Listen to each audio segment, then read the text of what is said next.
Every year, I get asked a simple question. How do I get involved? And for folks who have never worked on a campaign before, this can honestly be pretty confusing. There's a lot of different ways to get involved with campaigns, but if you don't know how, it's gonna feel pretty daunting to jump in. And most people think campaigns are only for political insiders, people who just know someone, or people who are just political junkies and read the news all day long. But I'm gonna tell you today that that's just not true. And honestly, in 2026, we're gonna need more regular, average, everyday people to get involved this year than ever before so that we can get Democrats elected and get our country back on track. And in this video, I'll be covering 5 different ways for you to get involved. And by the end of it, you'll know which one is the right fit for you. The first way to get involved is how I got involved. And honestly, it's how most folks get involved: volunteering on the ground. Now, there's a couple of different ways that you can get involved by volunteering on the ground, and I'm gonna break down each of them, and you can figure out which one might be the best fit for you. The first, and honestly, in my experience, the best way to get involved on the ground is to volunteer for a local campaign, knocking on doors. Now, if you live in one of the states with a really big US Senate race this year, you will have a lot of opportunities to do this. All those Senate races. So those races are going to be states like Maine, Georgia, Michigan, Ohio, North Carolina, Texas, Alaska, and more. If you live in one of these states, I really recommend starting there. It's really easy. They're going to have the resources and infrastructure to train you as a volunteer and make you comfortable before you go out and knock your first door. If you don't live in one of those states, that's okay. There's still plenty of ways to get involved. You probably live in an area where you can find a competitive state house race or congressional race to get involved with and volunteer. And again, that's where I'd recommend you starting. Another way you can get involved on the ground with a campaign is by making phone calls or maybe doing relational organizing. You're gonna have to check the local campaigns, reach out to them. They're gonna be more than happy to have you on board. They'll get you trained up. They'll make sure you have the right resources, and they'll make sure that you're prepared to execute when you need to go out there. Every campaign is different, and so when you find your local campaign, they might be doing relational organizing or text banking or phone banking.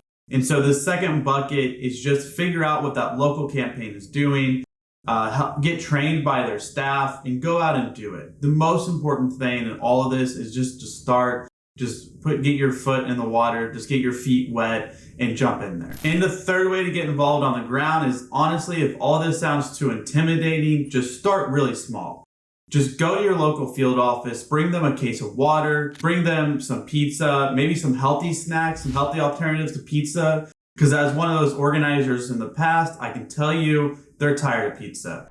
Bring them something, make their day amazing. They will thank you for it. And then once you've done that, you've gotten to know them, they can tell you how to get involved. And you can start small with just bringing something to their office and work your way up to knocking on doors. But honestly, the most important thing here is just to get your foot in the door and get started. The second way to get involved this cycle is to become a full-time entry-level staffer. Now, if you've never worked on a campaign before, that's okay. All these large Senate races and the competitive congressional races, they're all gonna need staff to power their voter contact heading to November. The first job I had on a campaign was back in 2016. I was a field organizer in Missouri. And honestly, for most folks, that's the best place to start. As a field organizer, you're gonna learn all the basics about campaigns. You're gonna learn how to recruit volunteers, how to train volunteers, how to manage volunteers, executing voter contact programs, talking to targeted voters. That's gonna be the bread and butter of field organizing. And honestly, it's a really great place to start if you haven't had a full-time job on a campaign before. I came out of 2016 with plenty of skills as an organizer that I've applied to campaigns and honestly to my life every day moving past that. So I really recommend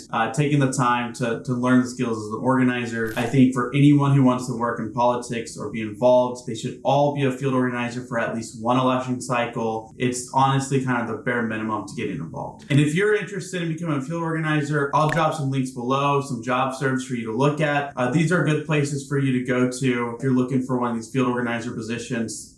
Plenty of state parties and large campaigns are going to be hiring, and they all utilize the listservs below that I'll provide in the description. The third way to get involved this cycle is if you have a specific skill set that you want to apply. Let's say you're good at building websites or marketing, or maybe you're a good writer and you want to do some kind of writing for a campaign, like a press release or an email program. Look, I would really recommend, if you've got a niche like that, reach out to one of these small local campaigns, a school board race, a state house race. A lot of these folks don't have the resources to hire up a big team to execute these things. And a lot of these folks would love to have you involved. But honestly, there's probably only two reasons that this applies to you. One, you need to have a niche that's valuable to the campaign. And two, you need to find some local campaigns who don't have the resources to hire these staff full time. And the fourth way I recommend getting involved in the campaign this cycle is to simply donate. And if you have the network and time to host a fundraiser. Now, there's all kinds of races you can look at doing this for. If you're only going to donate $5 to $10, I'd really recommend finding a competitive local election near you to donate to. That $5 and $10 will go much further for them than it will for one of these big U.S. Senate races. And if you have a network of folks who can donate, even if it's a small network, I really recommend going to one of these small campaigns again. They're going to really appreciate the help, and that honestly, they probably need the help